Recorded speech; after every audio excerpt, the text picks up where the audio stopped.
in Amsterdam. And this girl said, "Oh, so why don't you take out your snakes?" I said, "What?" She thought I have snakes in my... And I'm a snake charmer because I come from India or Nepal. So people have this strange perception of East. And I met a Latino woman, a Spanish woman in New York, in a university party. And she thought I'm Spanish. And she was talking to me, "Pape," and all that. And she wanted to be my wife. I told her, I said, "Well, I don't want a wife. I had a wife, I don't want anymore."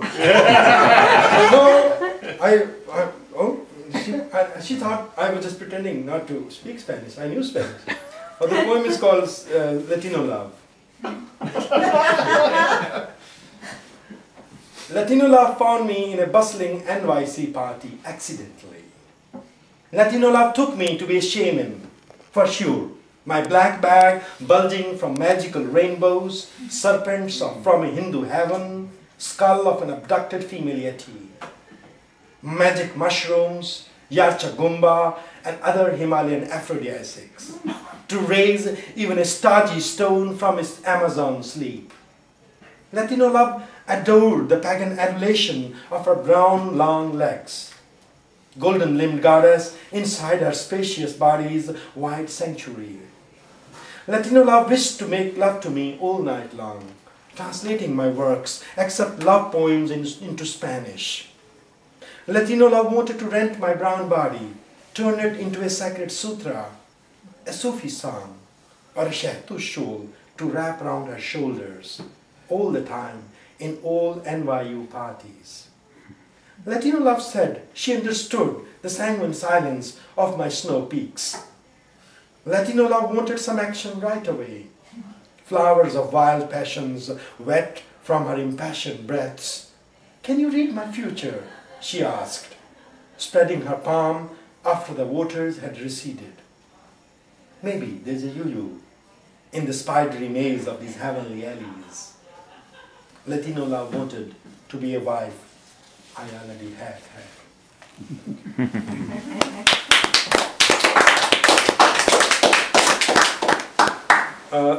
One more? It's up to you. Yeah? At least one more. Yeah, thank you. I'm thinking which one should I read? Yeah, do it in this galaxy. Which one? Do it in the galaxy. I didn't get.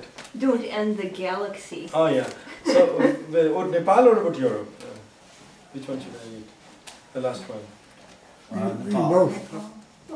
Nepal, okay. Yeah, I read my favorite poem, which is about this. I was traveling in the mountains and I was going up. It's very harsh. We go for like 22 days around Annapurna glaciers, and it's very wild. And altitude sickness, you can die if you don't go slow. Go slow and stay in the village. And so I was going, and then I met this German woman. I was very on the top, and I didn't want to go any further. I didn't want to rest there. She was an older woman, but very healthy and very young, going up like a mountain goat. And I said, "Oh no, you are a poet, you have to go." I speak little German, ich bin Author, Dixter. "Oh, Dixter, you have to go to the top of the mountain." And she took me. It took me 2 hours. It was getting dark. And I was surprised that she took me up there and there was nobody except a small hut, a small lodge.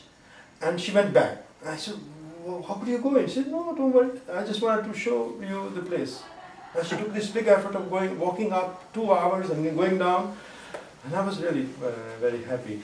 And I saw that nobody, and there was snow, the huge mountains all around me. It was wilderness. And at night, in the small lodge, there's the ulti, this hearth, and the chimney and all that, and the tea, and we took food. And there was a huge dog, massive dog, it was massive. And I asked the tree owner, I said, "Well, please tie this dog." But I stay outside, my room was outside, and I had to go for toilet at night. And I said, "Will you tie this up? Because I'm afraid at night of the dogs." He said, "Come on, don't worry, this dog is all right. He's afraid of the tiger that comes at night." And he took his father and his grandfather. Yeah. Oh my. So I said, "What?" So I stayed in room all night. The poem is called "Little Paradise Launch." And the guy was a kind of shaman, this community doctor, and the poem is called Little Paradise Lodge, and there's reference to Devatatma, the soul of the garden. So, Little Paradise Lodge. My pen frozen against the daggers of Annapurnas.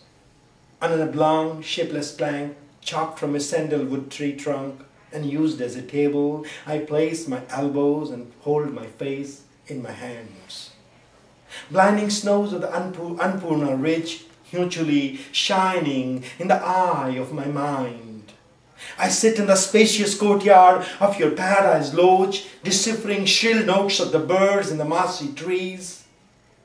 One bird initiates a lilting note, like our meeting, while others let loose a racket of breath vessels, ending with question tags. Can I stay longer, at least one more day, in your little paradise lodge?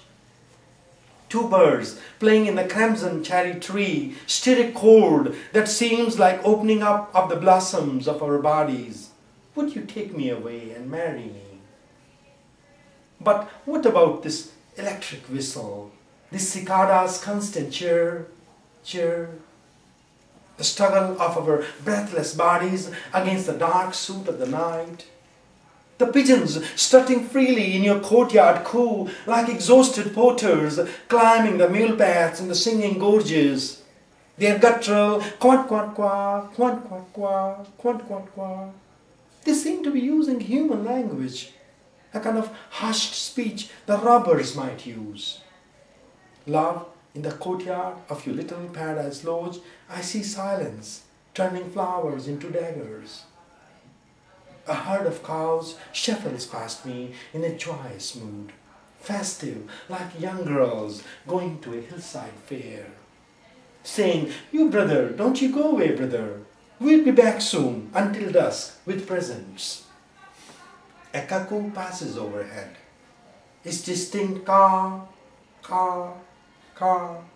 Please, please do not leave me alone. I'm utterly alone, stuck on the last mountain of the world, and beyond me, just one more mountain, where they say a deity lives, guarding a tiny turquoise lake, and thereafter, nothing but realm of melting snows, where souls of the gods live. All right.